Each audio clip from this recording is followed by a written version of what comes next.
Hey guys, welcome back to my YouTube channel. I just wanted to give you another update. It's been a week since I posted a video. I just want you to know I'm still doing the ketogenic diet, and so far things have been going pretty good. One thing I did experience this week is I went through a couple of days with some pretty intense cravings. So what I did is I started journaling my cravings. That way I can kind of see if there's a pattern evolving. I want to kind of see if it's maybe around my time of the month. I had a hysterectomy, but I still have my ovaries, so I still get symptoms of a period, but sometimes I'm not quite sure when that is. So I'm going to see maybe if that occurs around the same time of the month, and maybe see if that's when I'm retaining fluid and if that's affecting when my weight stalls or I have a little bit of weight gain, because I'm just not real sure. But it's like I had a couple of days of really intense cravings, and then all of a sudden they stopped. But the one thing I can say that I do not crave any type of bread, pastas, or grains. So that's pretty exciting. One thing I'm really, really happy about is my husband decided to convert over to the ketogenic diet. Maybe one reason is because everything that I'm preparing is ketogenic friendly, and he was doing Weight Watchers without any success. He would lose a couple of pounds and then gain it back, but he was eating the foods I was preparing, and it just didn't coincide with the Weight Watchers. So he decided to do ketogenic with me. So he just started that yesterday. So if you can keep him in your good thoughts, because it is very tough in the beginning going through sugar withdrawals.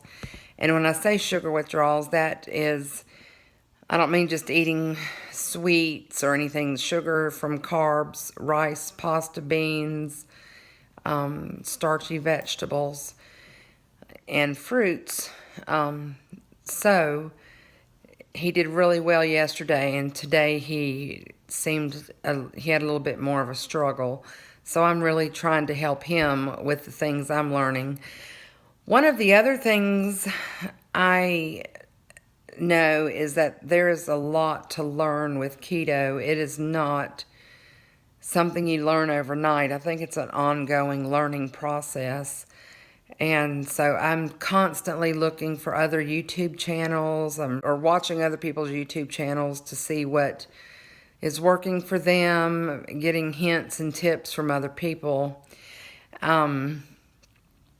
I learned all about bulletproof coffee, which involves making a coffee with a tablespoon of grass-fed butter, and everyone recommends Kerrygold butter, and then a tablespoon of coconut oil, but everyone recommends MCT oil, and it's recommended to have that in the morning because the MCT oil gives you an immediate boost of energy, plus it gets your fat burning moving along faster, and then the butter is more of a longer acting fat burner.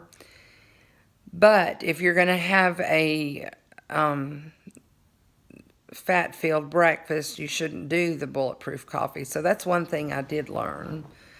So I'm trying to do that and then hold myself off and have a meal later on.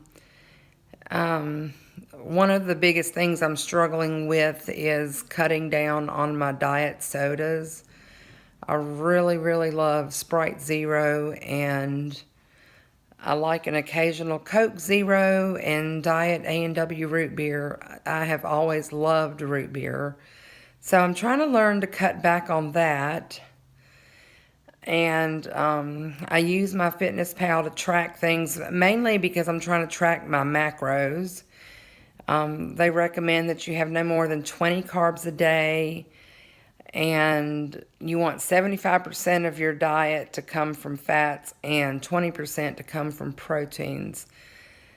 So I'm using Fitness Pal to track that, and I'm starting to get a better feel of what my food intake is with that. So I'm feeling better. So I'm really trying to help my husband and teach him, and I think by teaching him, it's helping me retain more information. There is a doctor on YouTube. His name is Dr. Eric Berg. He provides a lot of good information on the ketogenic diet and, of course, on a lot of other topics. Now, I don't take everything he says. I don't feel like he's a god by any means. I think he's very intelligent, but I still have to do what I can do with what I have.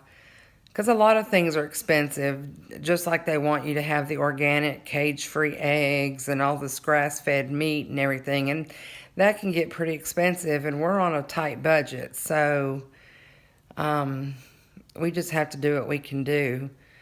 My other downfall is Starbucks. And, of course, when I do go there, I order a drink with heavy whipping cream and sugar-free syrup, and I have been putting my own liquid stevia in. That's another thing, is using watching the type of artificial sweeteners you're using, because that's supposed to make a big difference. I tend to overdo it on proteins, and I think that was because of the modified Atkins diet I was doing prior to this. So I'm having to learn not to eat quite as much protein and increasing my fats when I do eat. But anyway, so far this week it's doing good. My sister-in-law that's doing ketogenic, her and her husband have been very, very successful with it, and that is so encouraging to me. And she has recommended to me not to weigh but once a month. They say with the keto diet you may lose inches, and not to get on the scale very often, because sometimes you may not lose so much in pounds, but you may lose in inches, and that so don't beat myself up if I don't lose a pound or two in a week. So I'm trying to heed that advice. It's hard for me, though, because I want to get on the scale all the time. Anyway, so I've got to watch that. But yeah, that's where it's been this week, and I'm just going to keep on ketoing on, as I've been reading in many of the Facebook communities I'm on. And if you have any questions or want to comment, give me any advice or tips, I sure would appreciate it. I enjoy hearing from other people that are doing keto or other low-carb diets. And I hope you all have a wonderful weekend, and you take care, and God bless. And don't forget to like, subscribe, and comment. Take care. Bye-bye.